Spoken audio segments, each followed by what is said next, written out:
우리가 살다 보면 주변에 충고 잘하는 분들이 더러는 있습니다.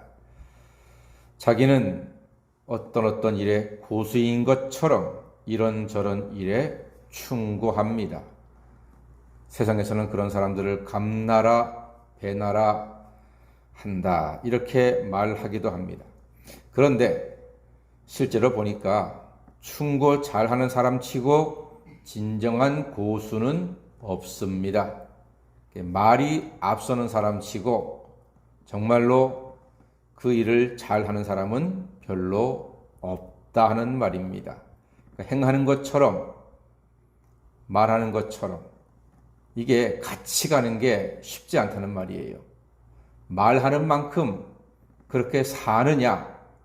그건 또 다른 문제 같습니다.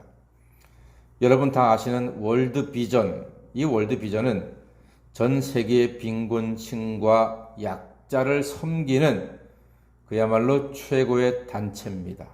월드 비전, 아주 유명하지요. 그러나 그 월드 비전의 창시자는 그 가족을 아주 비참하게 만들었습니다.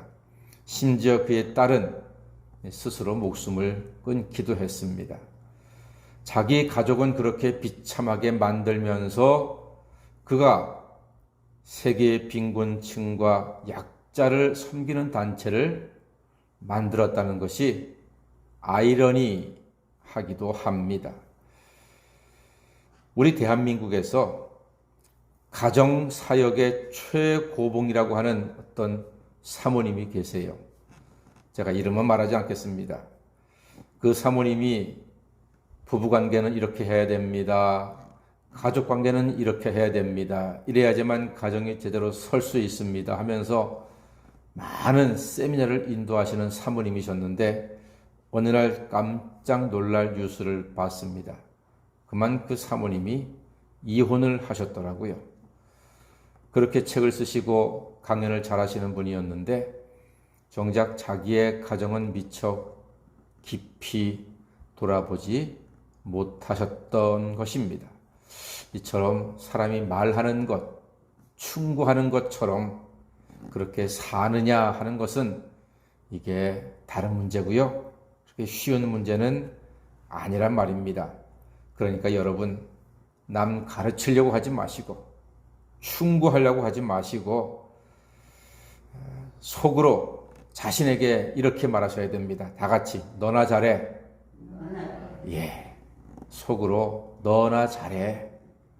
자기 자신에게 그렇게 말씀하시는 게 맞습니다. 충고가 사람을 변화시키지 않고 위로와 격려가 오히려 변화시킵니다. 지적하는 일이 사람을 변화시키지 않고요. 용납하고 품어주는 일이 사람을 감동시키고 변화시키는 힘이 된다는 사실입니다. 우리는 오늘 고통 중에 있는 욥에게 충고하는 친구 엘리바스를 보게 됩니다. 욥의 고난은 상상 초월이었습니다. 그 어떤 사람도 욥보다 더 극심한 고난을 당하지는 않았을 겁니다. 그 많던 소와 양과 낙타, 재산 다 잃어버렸습니다. 많던 종들도 다 죽었습니다. 10남매가 7남 3녀 10남매가 목숨을 잃어버렸습니다. 뿐만 아니라 건강까지도 상실했습니다. 오죽하면 그의 아내가 여보시오 당신 하나님을 저주하고 죽으시오 라고 이야기할 정도로 너무나 고통받고 있는 욥입니다. 이런 욥에게 친구인 엘리바스가 충고를 하고 있습니다. 6절 말씀 보니까요. 이런 말이 있어요. 재난은 티끌에서 일어나는 것이 아니며 고생은 흙에서 나는 것이 아니다. 이렇게 말합니다. 예, 재난은 티끌에서 일어나지 않고 고생은 흙에서 나는 것이 아니래요. 이 말뜻은 무엇인고 하니 너의 재난과 고생은 이유가 있다. 다 이유가 있는 거야. 그 이유는 너 자신에게 있어. 네가 못해서, 네가 죄를 지어서, 네가 부족하기 때문에 네가 그 고난받고 아픔을 겪는 거야 라고 지금 말하고 있습니다. 이게 충고라고 하고 있는 거예요. 이런 말하는 엘리바스는 나름대로 믿음이 큰 사람입니다. 아주 믿음이 좋은 사람이에요. 9절과 10절, 11절 말씀 우리 다 같이 한번 읽어볼까요? 엘리바스의 믿음이 이런 사람입니다. 시작. 하나님은 헤아릴 수 없이 큰 일을 행하시며 기이한 일을 셀 수 없이 행하시나니 비를 땅에 내리시고 물을 밭에 보내시며 낮은 자를 높이 드시고 애국하는 자를 일으키사 구원에 이르게 하시느니라. 아멘. 얼마나 멋진 신앙 고백입니까? 얼마나 믿음이 좋은 분입니까? 하지만 그의 하나님 고백은 12절에 보니까요. 하나님은 교활한 자의 계교를 꺾으사 그들의 손이 성공하지 못하게 하신다. 이렇게 말하고 있습니다. 예, 이 말은요. 욥, 너는 교활해.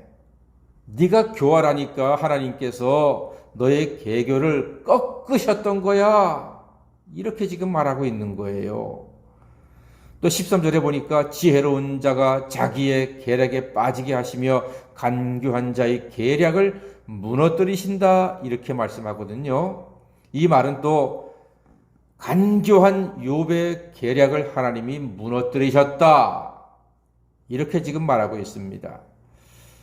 이 정도가 되면은 아주 몹쓸 충고자가 아닙니까? 함부로 믿음을 내세워서 충고하시면 안 됩니다.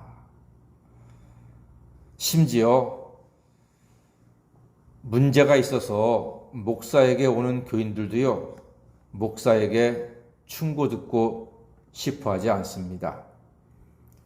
목사한테 충고를 듣고 싶어 하는 교인은 거의 못 봤습니다. 다 목사한테 올 때는요, 자기 답을 다 가지고 와요.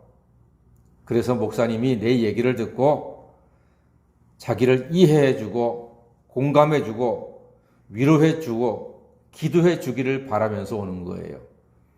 목사님한테 답을 구하는 사람은 제가 한 사람도 못 봤습니다. 다 똑똑하시잖아요. 다 지혜롭잖아요. 다 자기 답을 가지고 와요. 제가 혹시 말해도 듣지 않으세요? 그냥 자기 생각대로 하시고 자기 말대로 하더라고요. 예.